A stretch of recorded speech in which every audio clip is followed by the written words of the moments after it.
la famille. Il y a représenté groupe Longueuil. La famille qui a représenté le groupe de Longueuil. Dieu vous a donné des dons, un don de chanter. C'est un don agréable. Gardez ce don. Muzasaze munayifite amajwi yanyu ntazazime. Que vos voix ne vieillissent jamais, même si vous allez vieillir. Imana ibahe umugisha cyane. Que Dieu vous bénisse. Nguwe neza ndatuje. Mbese ururembo muraho. Bonjour Ururembo. Mbese ururembo muraho. Haleluya. Alléluia. Mbese murishimye. Est-ce que vous êtes heureux? Ni bande bishimye muri uyu mugoroba? Qui sont heureux ce matin? Nanjye ndishimye. Moi aussi je suis très Ndi heureux kumwe namwe. parce que je suis avec Kandi vous. nishimiye kuba mbonye amazi hano. Je suis très heureux d'avoir de l'eau. Kandi nyahawe n'umufasha wanjye. C'est amahirwe akomeye cyane rero Imana ishimwe. un bonheur que Dieu soit loué. Reka nawe dutangire dusenge. Prions le Seigneur. Data uri mu ijuru, uyu ni umwanya umpaye kuganira n'umukumbi wawe. Ubwanjye nta kintu navuga utamvugishije atari wewe wamvugiyemo. Ndagusaba mwami Imana ngo ufungure akanwa kanjye, maze ibyo aza kuvuga muri aka kanya bivuye kuri wowe kandi bigere kuri buri mutima wa buri muntu mu izina rya Yesu. Uyu munsi nifuje kuganira namwe ingingo ikurikira mwabonye hari kukibwiriza hano. J'ai voulu partager aujourd'hui un élément très important que vous avez vu au tableau, Ivuga ngo rambura inkoni yawe. qui nous dit juste de tendre votre bateau. Tends ton bateau. Rambura inkoni yawe. Tends ton bateau. Ton bâton. Nibuka yuko kera nabonaga inkoni. Je me rappelle que je voyais des bâtons quand j'étais jeune. Sinzi niba namwe mwarabonye inkoni. Je ne sais pas si vous avez vu des bâtons. Ariko akenshi hari igihe twazibonaga mu ishuri. La plupart du temps, on les voyait dans les écoles. Abakiri bato hari mushobora kubona kubyo mugaseka. Pour les jeunes qui sont ici, si vous pensez à cette idée, vous allez rire. Ariko hari igihe twajyaga mu ishuri. Mais nous, quand on allait à l'école, mwarimu akaba afite ikinyafu imbere y'umuryango. et l'enseignant avait toujours un bâton à côté de la porte. Ubwo rero umwana winjiye ubwa mbere nta kibazo, ariko abakerewe bakabanyuzaho icyo kinyafu. Tous les enfants qui rentraient à l'école à temps n'avaient pas de problème, mais tous les autres qui arrivaient en retard avaient droit à la chicotte. Ndabyibuka neza, nari umwana ukubagana cyane. Je me rappelle de ça très bien parce que j'étais un jeune qui bougeait beaucoup. Nuko nari nananiye mama kuko hari ibintu yasabaga gukora simbikore. Et donc il avait dépassé sa mère parce qu'à chaque fois que la mère demandait des choses, il ne les faisait pas. Ntabwo ndi kubwira abasore ngo bajye bumvira ba nyina. Je ne dis pas aux jeunes de ne pas obéir aux parents. Ariko bigera igihe rimwe ugasanga umusore ananiranywe na nyina cyangwa na se. Mais des fois les jeunes se rebellent et puis n'écoutent plus les parents. Ariko niba icyo gihe mwarakigezemo muri abasore, ndabizi neza ko muzagitambuka muzagicamo kandi ko kizarangira. Et je sais très bien si ça vous est arrivé, je sais que vous allez sauter cette étape et que vous allez changer. Ariko igihe cyarageze ubwo naniranwa na mama kuko hari ibintu yambazaga simbikore. Et moment donc j'ai dépassé ma mère parce qu'il y a des choses qu'elle me demandait de faire. Ikintu yavuze yarabwiye ngo nzabwira mwarimu wawe.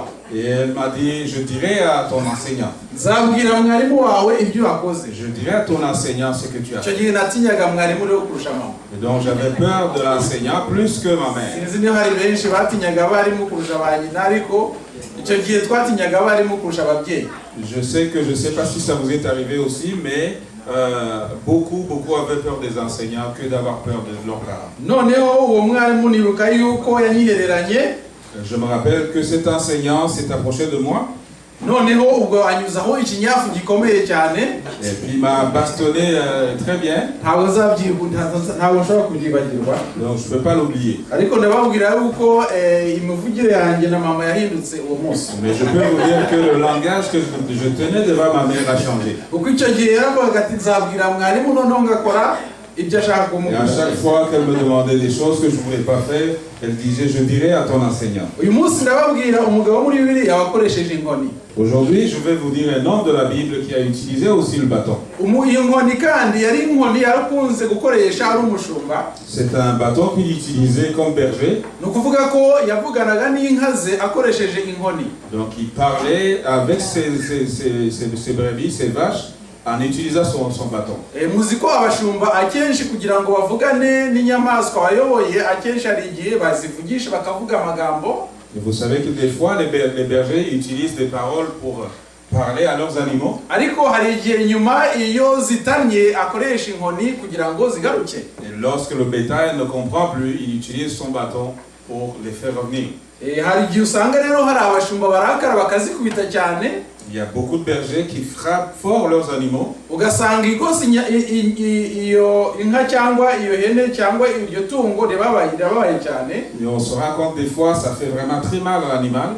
Ariko ugasanga ari bwo buryo bwo kugira ngo izo nyamaswa zishobore kumwumvira. Mais des fois, c'est le seul moyen que le berger a pour que son bétail le respecte. Tugiye gufata Bibiliya zacu turusome muri Kuva 4 umurongo wa mbere kugeza kwa 4. Nous allons prendre nos Bibles, nous allons lire donc dans Exode. Abafite Bibiliya zabo bazirambure hejuru. Pour ceux qui ont leur Bible, est-ce que vous pouvez les montrer? Mbese mwanyereka Bibiliya zanyu, hari abazifite mu bitabo, hari abazifite muri iPhone, hari abazifite muri Android. Nagira ngo mushobora kuzireba noneho tukazirambura tukarebera hamwe muri Kuva. Si vous en avez papier, si vous en avez aussi dans vos iPhones ou vos Android, vous pouvez les ouvrir. Reka turebe muri Kuva igice cya 4 umurongo wa mbere kugeza wa 4. Nous allons lire ensemble en Exode 4, le premier verset jusqu'au 4e.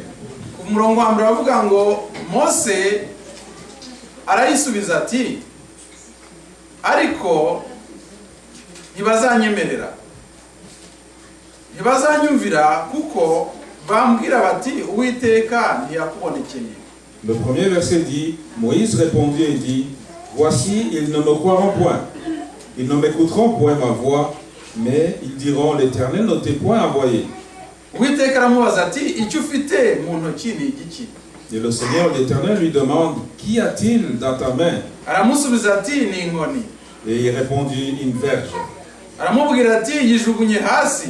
L'Éternel lui dit, jette-le par terre. Nuko Mose ayijugunya hasi. Il la jeta par terre, Ihinduka inzoka. et elle devint un serpent. Maze Mose arayihunga. Moïse criait devant lui. Uwiteka aramubwira ati Et l'Éternel dit à Moïse, rambura ukuboko uyifate umurizo. étends ta main et saisis-le par la queue. Arambura ukuboko arayifata. Il étendit la main et le saisit, Irongera iba inkoni mu ntoki ze. et le serpent redevint une verge dans sa main. Sinzi namwe mwakuri iki gitekerezo. Je ne sais pas si vous avez suivi cette Uyu histoire. munsi abasore batize Bibiliya bacyumvise Aujourd'hui, pour les jeunes qui n'ont pas appris la Bible, bagira ngo ni science fiction. il faut penser à la science-fiction. Ndetse babibona muri amafilime bakunda kureba y'abantu bafata ibintu bigahinduka ibindi. Et même, ils le voient dans ces films qu'ils regardent, là où les choses se transforment, la magie. Ariko urabona yuko uyu munsi Imana ishaka ihamagaye Mose ikurikije yohereje umwamarika wayo agahamagara Mose. Vous voyez ici que Dieu a envoyé son ange pour appeler Moïse. Noneho Mose ikamubwira iti Mose genda hari inshingano nguhaye. Et l'ange va dire à Moïse, Dieu t'envoie, Dieu veut te donner une mission. Iyo nshingano ndaza kuyibabwira mu kanya. Et la mission, vous allez la connaître tout à l'heure. Ariko iyo nshingano yagombaga gukoresha Mose kugira ngo agende afashe ubwoko bwe kuva muri Egiputa. Et cette mission devait pousser à Moïse d'aller aider son peuple pour sortir de l'Égypte. Mbere yuko iyo nshingano ayihabwa, Avant d'avoir cette mission, Mose we n'ababyeyi be bari baratotejwe cyane. Moïse et ses parents avaient été trop torturés. Ndetse ubwoko bwe nabwe bwari bwaratotejwe cyane. Et son peuple avait été torturé aussi pendant longtemps. Byageze igihe abana batoya b'abasore batangira kwicwa. Il est arrivé même un moment où les jeunes hommes avaient été tués. Bicwa n'abantu bo muri Farawo muri Egiputa. Ils étaient tués par les Égyptiens. Maze Mose kugira ngo ashobore kubaho aza guhishwa mu rufunzo. Et pour que Moïse puisse exister, il a été caché dans les roseaux. agize amahirwe abaho maze aratawarwa. Il a eu la chance, il a été sauvé. Ariko igitekerezo kivuga yuko uyu Mose nyuma yaje kuba umwana w'umwami ukomeye cyane. L'histoire continue et nous dit que Moïse a été un enfant d'un roi.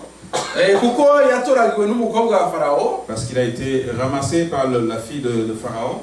Nyuma noneho amugira umuhungu we.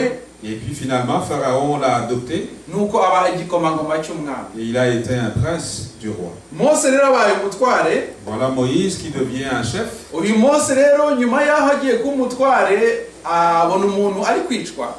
Un jour, alors que Moïse allait devenir prince, il a vu quelqu'un qui était en train de tuer.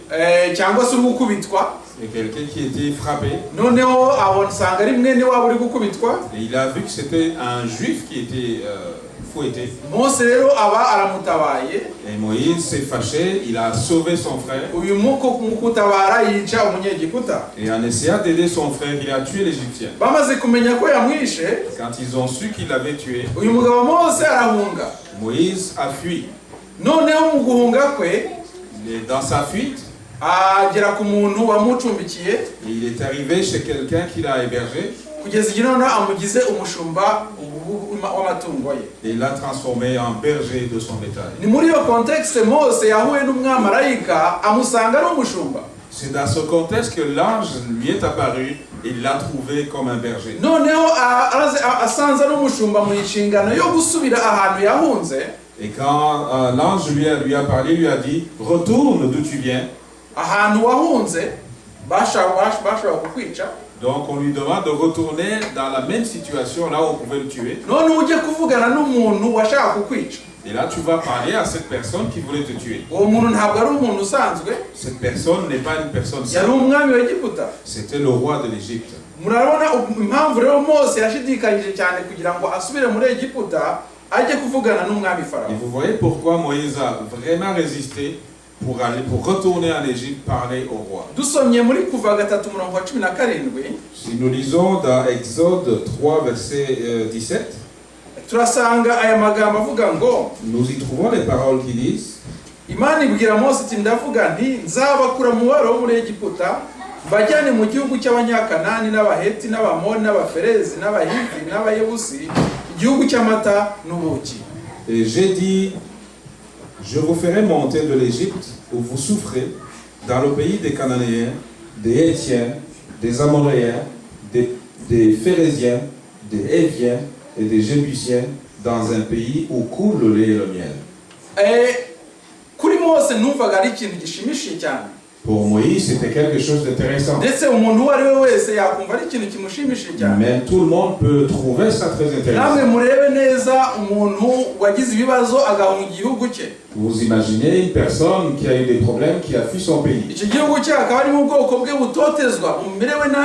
Et dans ce pays, il y a son peuple qui est dans les tribulations, dans les problèmes.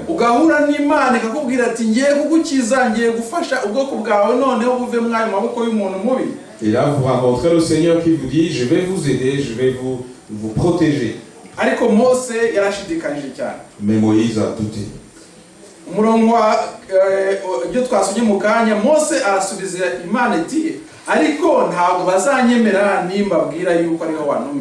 Mais Moïse va répondre à Dieu en lui disant: ils ne vont pas croire que tu m'as envoyé. Ils ne vont pas croire que tu m'as envoyé. Dieu lui a donné beaucoup de signes. Dieu lui a même donné son nom. Mais Moïse a vraiment résisté. Il a dit: ils ne vont pas m'écouter. Et le Seigneur lui demande: qu'est-ce que tu as dans ta main? Qu'est-ce que tu as dans ta main? Et Moïse va lui répondre en disant: j'ai un bâton. Et Dieu va lui dire: jette le bâton par terre. Il va obéir quand même, il va jeter le bâton. Et on dit dans la Bible, quand Moïse a vu le serpent, il a fui. Je ne sais pas s'il y a quelqu'un qui a vu un serpent ici. Est-ce qu'il y a quelqu'un qui a déjà vu un serpent? Et lui, il a vu des serpents. kuko hari ahantu twimukiye habaye inzoka nyinshi cyane. Il avait déménagé dans un endroit où il y avait beaucoup de serpents. Nuko igihe kimwe nari nkiri muto ndi umusore n'ubundi. Il était encore jeune.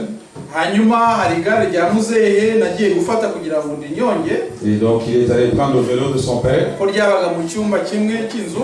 Et ce vélo était gardé dans une chambre. Mu gihe nagombaga gufata guidon yo ku igare. Lorsqu'il a voulu attraper les guidons du vélo, inzoka nabonye agatwe k'inzoka kari kwiburushura. Donc il a vu la tête du serpent qui commençait à bouger. Naho ya nzoka yarihinnye kuri guidon yiziritse itegereje umuntu yaruma. Et le serpent s'était enroulé sur les guidons en attendant tout simplement quelqu'un.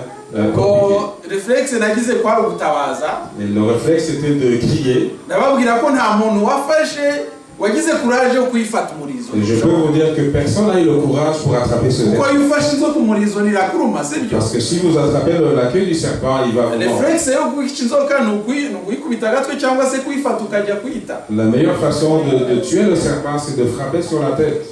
Ariko hano barabwira Mose ngo yifata umurizo. Mais ici, Dieu demande à Moïse de prendre ce serpent par la queue. Ça demandait beaucoup de courage pour que Moïse puisse prendre ce serpent par la queue. Mais souvenez-vous que ce serpent, c'était son propre bâton. Et c'est le même qu'il utilisait pour garder ses bétails. C'est le même bâton qu'il utilisait pour marcher. Mais ce bâton s'est transformé en serpent. Qu'est-ce que je peux faire? Je prends ou je ne prends pas? Mais Moïse a eu le courage de prendre ce bâton. Il a tendu sa main, il l'a attrapé. Et ce serpent s'est retransformé encore en serpent. Ce bâton de Moïse a fait beaucoup de miracles que nous allons parler aujourd'hui. Mais quand vous regardez bien le bâton, c'est les bergers qui les utilisent. Mais les vieux, les personnes âgées les utilisent aussi pour marcher, afin de ne pas tomber. Les aveugles aussi utilisent des bâtons pour se retrouver sur le chemin. Même un peureux, quand ça arrive le soir, il a l'habitude de prendre un bâton pour que s'il y a quelque chose qui le terrifie, qu'il puisse le chasser avec son bâton. Vous voyez ici que le bâton a de multiples utilisations.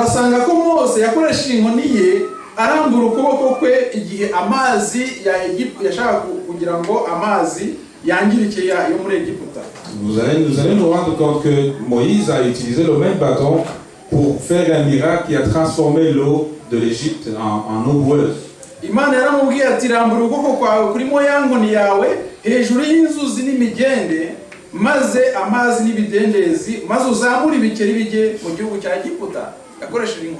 Pour faire, en tout cas, quand Dieu lui a demandé d'étendre sa main, son bâton sur les eaux, sur les rivières, afin que les crapauds puissent monter et envahir le peuple égyptien. Nous pouvons nous poser la question de savoir pourquoi Dieu a demandé à Moïse d'utiliser le bâton.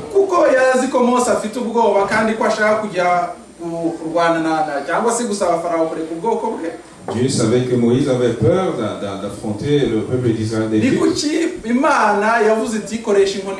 Pourquoi Dieu lui a dit d'utiliser son bâton?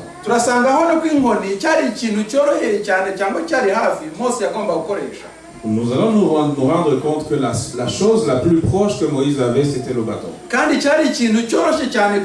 Et c'était quelque chose facile à trouver. Vous pouvez juste aller dans la forêt et couper un bois. Dieu ne lui a pas donné beaucoup d'armées pour aller voir Pharaon. Et il lui a dit, prends ce que tu as, prends le bâton qui est dans ta main. C'est la seule raison que Dieu a donné à Moïse le bâton pour utiliser. none hano ndibaza ngo inkoni yacu noneho ni iyihe? Ici, je me pose la question de savoir quel est notre bâton. Inkoni yacu dufite mu ntoki ni iyihe? Quel est le bâton que nous avons dans nos mains? Mbese Imana ni iki yaduha cyoroshe dushobora gukoresha? Qu'est-ce que Dieu peut nous donner qu'on peut utiliser? Iyo Imana ishaka kudukoresha, Quand Dieu veut nous utiliser, hari igihe twibaza ibintu byinshi cyane. des fois nous nous posons beaucoup de questions. Ugasanga turavuga tuti nta gihe dufite. Des fois nous disons que nous n'avons pas le temps. Ugasanga dufite ngo nta bikoresho dufite. Des fois nous disons que nous n'avons pas de matériel. Hari n'abajya kubwiriza bakavuga bati nta bibiliya dufite zo kubwiriza ubutumwa. Il y en a qui vont même prêcher en disant j'ai pas la Bible. Hari abandi bavuga bati nta byigisho bya bibiliya dufite. Les autres disent qu'ils n'ont pas des leçons de l'école du sabbat. Hari n'abandi bavuga bati ntituzi kuririmba. Il y en a qui disent qu'ils savent pas chanter. Imana iduhaye inshingano zo gukora. Quand Dieu nous donne la possibilité de travailler pour lui, Mbese turashidikanya nka Mose. est-ce que nous doutons comme Moïse? Mbese niba dushigana nka Mose twiteguye yuko Imana yakoreshe inkoni zacu kugira ngo tujye gukora umurimo w'Imana? Même si nous hésitons aussi comme Moïse, est-ce que nous sommes prêts à travailler pour notre Dieu? Ariko Imana yatubwira ngo fata inkoni yawe. Mais Dieu nous demande ce matin de prendre notre bâton. Inkoni yacu ishobora kuba Bibiliya. Notre bâton peut être la Bible. Ndetse ishobora kuba ni telefone dufite mu ntoki. Le bâton peut être votre téléphone que vous avez dans vos mains. Mbese hari umuntu udafite telefone hano? Est-ce qu'il y a quelqu'un qui n'a pas de téléphone? Abenshi dufite telefone. Je pense que tout le monde a un Iyi téléphone. telefone ishobora kuba inkoni yacu. Le téléphone peut être notre bâton, notre outil. Kuko dushobora kuyikoresha mu byiza tukayikoresha no mu bibi. Parce que nous pouvons l'utiliser dans de bonnes choses, tout comme nous pouvons l'utiliser Turibuka dans de neza mauvaises choses. Mose igihe yari yarakariye abana b'Isirayeli. Nous nous souvenons très bien que lorsque Moïse était fâché contre le peuple d'Israël, Abisirayeli baramurakaje cyane. il était tellement fâché, Noneho bamusaba amazi. il lui a demandé de l'eau. Imana yababwira Mose na Aroni iti, Et Dieu a dit à Moïse et à Aaron, bwira iki gitare kivemo amazi. dis à ce rocher de nous sortir de l'eau. Bwira rwose igitare kirakumvira kivemo amazi. Parle à ce rocher et il va te respecter, l'eau va couler. Ariko Mose yarakajwe na bwoko bw'Isirayeli. Mais Moïse était tellement fâché, Yari yarakaye ku buryo yari yabuze control. il était vraiment fâché qu'il avait perdu le contrôle. Mose yankoni yakoresheje akora ibitangaza byinshi cyane. Et le bâton que Moïse a utilisé pour faire des miracles, Yankoni yakoresheje arambura ku nyanja ikicamo ibice bibiri maze bagatambuka. le même bâton qu'il a utilisé pour séparer les eaux de la mer et les laisser passer, Igitekerezo kivuga ko Mose yayifashe maze ayikubita iki? Ayikubita igitare. l'histoire nous dit que Moïse a pris le même bâton et il a frappé le rocher. Ngo ntiyayikubise rimwe gusa, Il n'a pas frappé une seule fois. ahubwo ngo yayikubise kangahe Il a abasubira frappé Bibiliya. combien de fois pour ceux qui ont lu la Bible? 2 fois. Icyo gitare mbese Imana yarambwiye kugikubita n'inkoni cyangwa yarakibwiye kuyibwira? Est-ce que Dieu lui avait demandé de frapper ou il lui avait juste demandé de lui parler? Inkoni yo nkoni yakoze ibyiza igakura abana b'Egiputa. C'est le même bâton qu'il a utilisé pour sortir les enfants Iyo nkoni d'Israël. yayikoresheje ayikubita gitare ariyo Mana yacu. Il a utilisé le même bâton pour frapper le rocher. Le rocher qui Byamuviriyemo symbolise notre vie. byamuviriyemo ikosa rikomeye cyane. Et ça a été une faute grave. Twabisomye mu kanya twabibwiwe mu migisho n'ukunsemurira Fredona. Et nous en avons parlé même lors de l'école du sabbat. Imana yarabaye cyane ibwira Mose iti, Et Dieu s'est fâché ce jour-là et il lui a dit, ntukureba kiriya gihugu nagusezeraniye Mose, tu vois bien le pays que je t'ai destiné. kirebe neza ugitambagire n'amaso yawe. Regarde bien, avec tes yeux tu l'observes. Warakirwaniye ariko ntuzakigeramo. Tu t'es battu pour ce pays, mais tu Birababaje cyane rwose kubona Mose atarageze i Kanani. c'est triste que Moïse n'a pas été à Canaan. Mbese inkoni zacu Imana yaduhaye tuzikoresha iki? Et comment, la question c'est comment nous utilisons les bâtons que Dieu nous a donnés. Nkuko nababwiye dushobora gufata Bibiliya tukayikoresha tugomesha abantu cyangwa se tuzana abantu ku Mana. Comme on l'a vu, nous pouvons utiliser cette Bible pour faire du n'importe quoi et nous pouvons l'utiliser aussi pour ramener les gens à Dieu. Dushobora gukoresha iyi telefone Nous pouvons utiliser le même téléphone dusoma Bibiliya, en lisant la Bible. twohereza amamesaje kuri Facebook na WhatsApp tubwiriza ubutumwa isi yose. Nous pouvons envoyer des messages sur WhatsApp, sur Facebook pour propager la bonne nouvelle. ariko dushobora no kujya kuri blog itukana tugatuka isi yose abantu bose bakababara cyane. Mais nous pouvons utiliser le même téléphone aussi pour aller sur des blogs, des insultes, pour énerver le monde entier. Imana yaduhaye akanwa kacu. Dieu nous a donné notre bouche. Aka kanwa gashobora gusohokamo ibintu byiza cyane. La bouche peut, il y a beaucoup de belles choses peuvent sortir. Bishobora kuzana abantu benshi mu rusengero.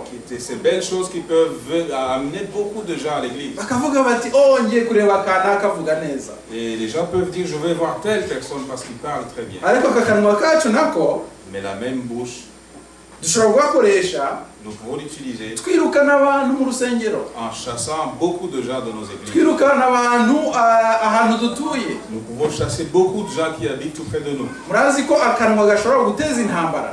Vous savez que la plupart du temps la bouche cause des guerres. Hari ibintu byinshi rero dufite nk'inkoni mu buzima bwacu. Il y a beaucoup de choses que nous avons que nous pouvons comparer au bâton. Bishobora kuba akazi dufite, Ça peut être notre travail, bishobora kuba ubutunzi dufite, ça peut être notre richesse, bishobora kuba imodoka dufite, ça peut être nos voitures, bishobora kuba imyambaro twambara. ça peut être nos habits. Ikintu cyose kituri hafi Imana ishobora kugikoresha kugira ngo dukoze ubutumwa ubwoko Chaque bwacu. chose que nous avons qui est tout proche de nous, Dieu peut l'utiliser pour propager. Ndababwira rero ko dushobora gukoresha inkoni zacu twakira abantu, Nous pouvons utiliser ces bâtons pour accueillir les gens. dushobora gukoresha inkoni zacu dushimira abantu, Nous pouvons utiliser nos bâtons pour remercier les gens. dushobora gukoresha inkoni zacu dufite kwigisha Bibiliya, Nous pouvons utiliser nos bâtons pour enseigner la bonne nouvelle. dushobora gukoresha inkoni zacu dufasha abantu, Nous pouvons utiliser nos bâtons pour aider les gens. dushobora gukoresha inkoni zacu dutegura urusengero, Nous pouvons utiliser les mêmes bâtons pour préparer l'église. dushobora gukoresha inkoni zacu duhamagara abantu kuri telefone. Nous pouvons utiliser nos bâtons ici aussi en appelant les gens au téléphone. Oh, hari umuntu tugeze gusura mu minsi ishize, Nous avons visité une personne dernièrement. ntabwo muvuze hano ariko ariyizi, On ne va pas parler de cette personne. ariko twasanze afite umurongo bajyaho bagasenga, umurongo bagasengera kuri telefone. Et cette personne a une ligne de téléphone sur laquelle ils vont souvent pour prier. Iyi nkoni rero ayikoresha kugira ngo ashobore kuvugana n'abantu kuri telefone basenga Imana. Ce bâton, cette personne l'utilise pour prier, pour parler aux gens en parlant de la parole de Dieu. Oh, ushobora gukoresha umurongo uhamagara abantu, Vous pouvez utiliser la même ligne pour appeler les gens. ushobora mbese no gufata akakuma ukaregistra indirimbo nziza cyane yatoranijwe ukayohereza ku isi hose. On peut même l'utiliser pour enregistrer une belle chanson et l'envoyer partout dans le monde. Inkoni rero urumva zini nyinshi cyane. Les bâtons sont nombreux. Mbese inkoni Imana yaduhaye tuzikoresha dute? Qu'est-ce qu'on fait avec les bâtons que Dieu nous a donnés? Tugiye kureba ubutumwa Imana yadusigiye. Nous allons voir le message que Dieu nous a laissé. Matayo 28 umurongo wa 15 kugeza 20. Reka turambure Bibiliya zacu. Nous allons ouvrir nos Bibles dans Matthieu 28. Matayo 28 umurongo wa 15 kugeza 20. Matthieu 28 à partir du verset 16 à 20. Yizi nshingano Imana yaduhaye kugira ngo dushobore gukoresha inkoni zacu. Voici ce que Dieu nous a ordonné que nous pouvons utiliser avec nos bâtons. 16 à 20.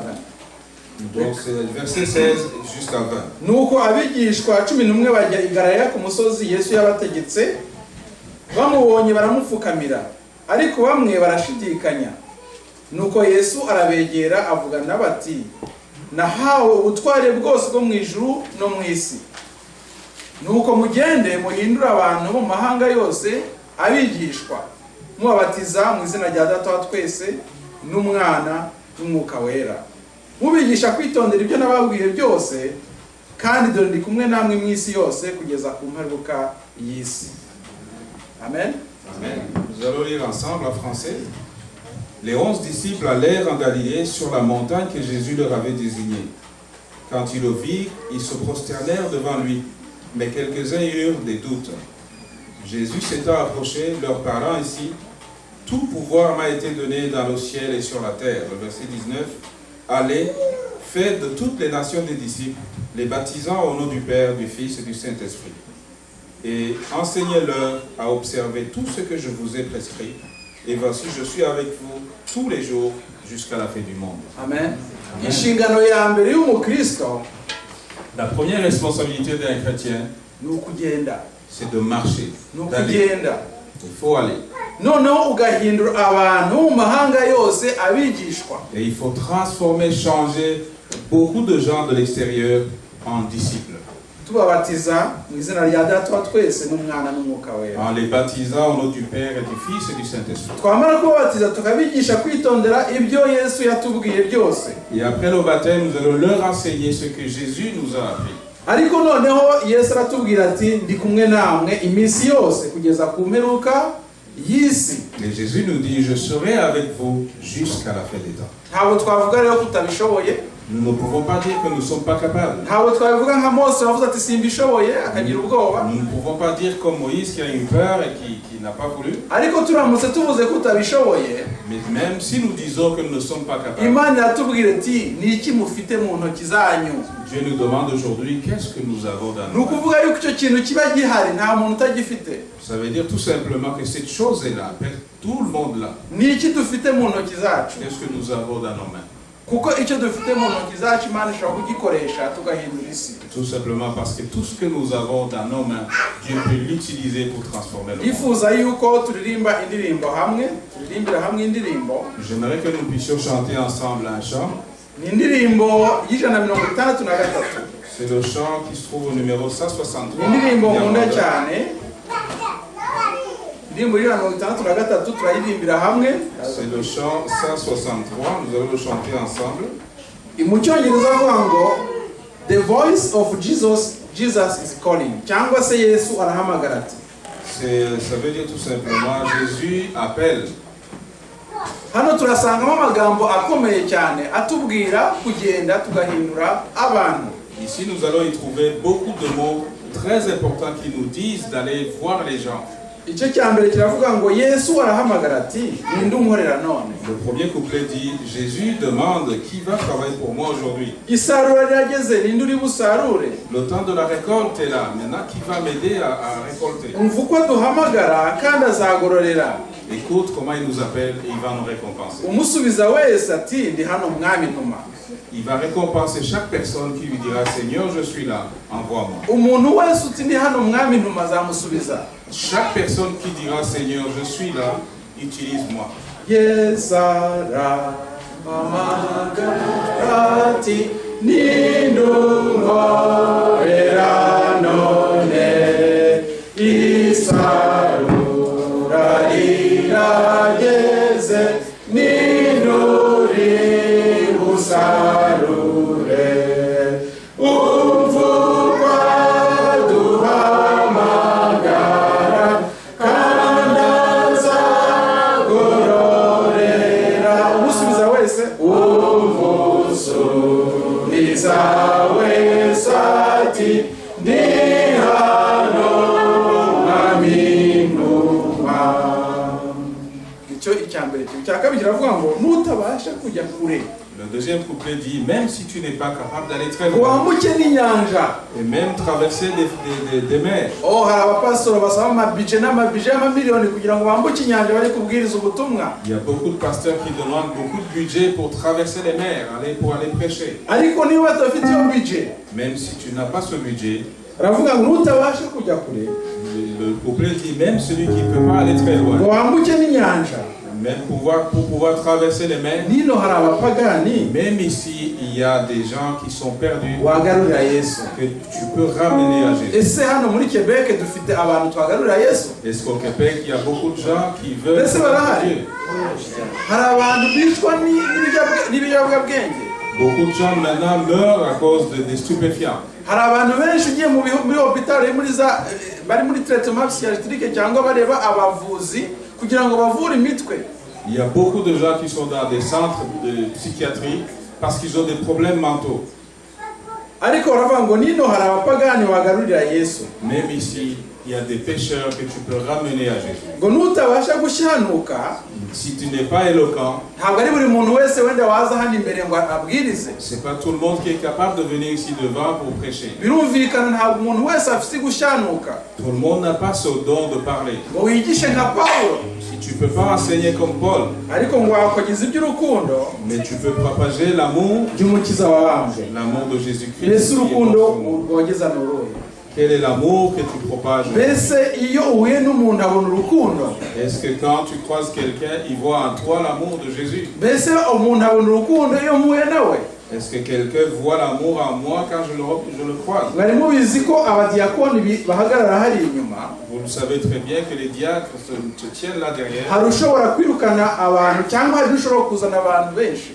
Il y en a qui peuvent chasser les gens, il y en a qui peuvent faire venir les gens. byose biba biterwa n'ukuntu yakiriye umuntu, ukuntu yamufashe mu kiganza cyangwa yamusekeye. Tout va dépendre de comment vous avez accueilli cette personne, par le sourire ou par votre attitude. reka turimbe icya kabiri.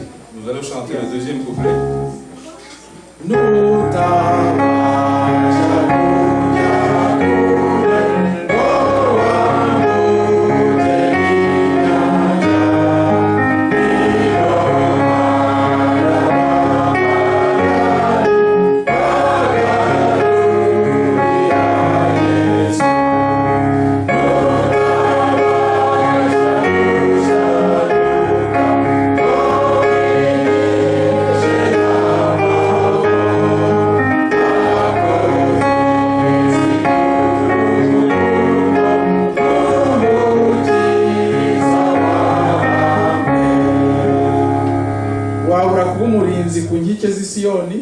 Tu peux ne pas être un gardien des portes de Sion.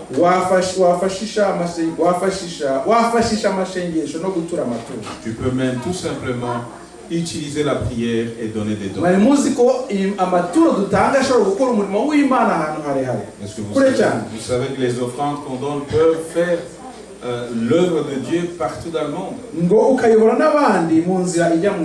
Et tu peux aider aussi aux autres d'aller sur le même chemin que toi, le chemin qui va. Comme Aaron a soutenu les bras de Moïse. Aaron était le grand frère de Moïse. Comme vous le savez, Moïse bégayait.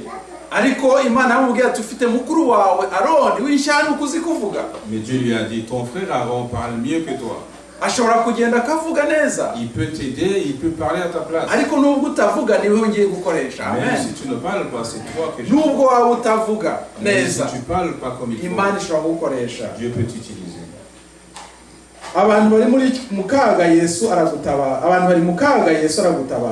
Il y a beaucoup de gens qui sont dans la misère et Dieu te demande de les aider. On peut penser que dans ces pays occidentaux, il y a des gens qui ne sont pas dans des problèmes. Vous voyez des voitures qui roulent, vous voyez des gens qui marchent. Mais quand je fais des statistiques au travail,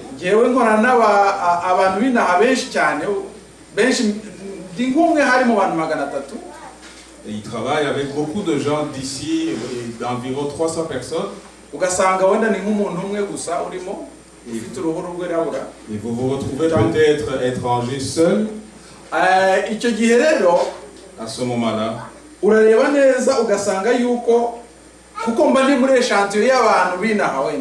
parce qu'à ce moment-là, vous faites partie de l'échantillon des gens d'ici. Mais quand vous vous approchez de ces personnes, vous vous rendez compte qu'ils ont beaucoup de problèmes. Beaucoup ont la dépression. Beaucoup ont le stress. Les gens ont des problèmes de famille. Il y a même beaucoup de problèmes liés à l'argent.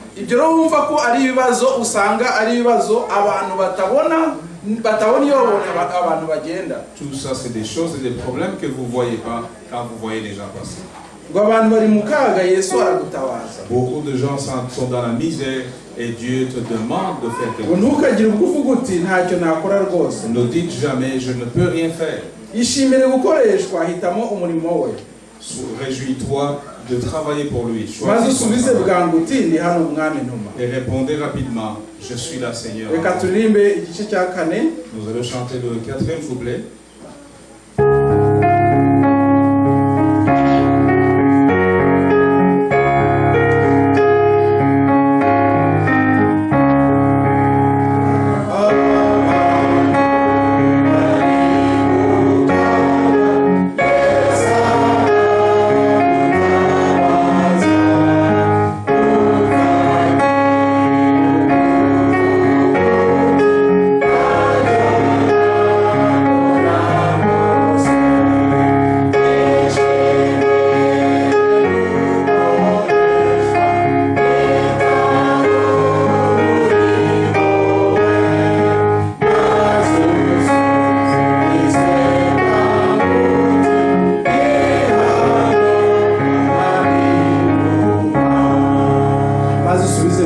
uti ni hano mwami. Réponds rapidement en disant Seigneur, je suis là, envoie-moi. Icyiciro cy'ubwirizabutumwa mpagarariye mu iri torero Le département de l'évangélisation dont il est responsable cyantumye ngo mbabwire ngo lui a envoyé pour vous dire musubize ngo ndi hano mwami. répondez Jésus, Seigneur, je suis là, envoie-moi. Mu minsi mike kizabagezaho inshingano zikomeye zo kujya kubwiriza ubutumwa. Bientôt vous allez recevoir les responsabilités d'aller prêcher la bonne nouvelle. Muhereye aho mutuye, En commençant tout près de chez vous. muhereye n'abanyu muturanye. En commençant par vos voisins. Ntabwo ari ibintu bizabakomera kuko muzamuri kumwe na Yesu Kristo. C'est une chose très facile parce que vous serez avec Jésus. Ikintu kizaba cya mbere kizaba kusura uwo muntu mushaka yuko agera imbere y'Imana. La première chose tout simplement sera d'aller visiter cette personne que vous voulez amener. Mukamusura ubwa mbere, ubwa kabiri, ubwa gatatu akaba inshuti yanyu. Vous allez juste rendre visite à cette personne une fois, deux fois, trois fois pour le rendre votre ami. Noneho nibegera igihe abaye inshuti yanyu nicyo gihe mushobora noneho kumugezaho ijambo ry'Imana. Et à partir de ce moment-là, vous pouvez commencer à partager la bonne nouvelle. Imana izabafasha. Dieu va vous aider. Imana iratubwira ati koresha inkoni zo mufite. Dieu nous demande d'utiliser les bâtons, les moyens que nous avons. Ibyo dufite rero ni igihe cyacu. Ce que nous avons, c'est notre temps. Ibyo dufite ni urukundo rwacu. Ce que nous avons, c'est notre amour. Ibyo dufite ni ibintu byacu dufite twapartage cyangwa mu ngo zacu. Ce que nous avons, c'est tout ce que nous pouvons partager dans nos familles. Ariko iyo dufite cyane ni Bibiliya. Mais la chose la plus importante, c'est la Bible. Ndetse tukaba dufite na Yesu Kristo uzaba ari kumwe natwe. Et que nous avons notre Jésus-Christ qui sera avec nous. Ese twiteguye gukorera Uwiteka? Est-ce que nous sommes prêts à travailler pour le Seigneur? Ese twiteguye gukorera Uwiteka? Est-ce que nous sommes prêts à travailler pour le Ese Seigneur? twiteguye gukorera Uwiteka? Est-ce que nous sommes prêts à travailler? Ababyemeje bari kumwe nanjye ni bande niteguye gukorera Ceux qui Uwiteka? l'acceptent, est-ce qu'ils veulent travailler pour Dieu? Est-ce que vous pouvez le manifester? Maze dusubize bwangu duti ndi hano mwami. Répondez rapidement en disant Seigneur, je suis là, envoie-moi. Amen. Amen.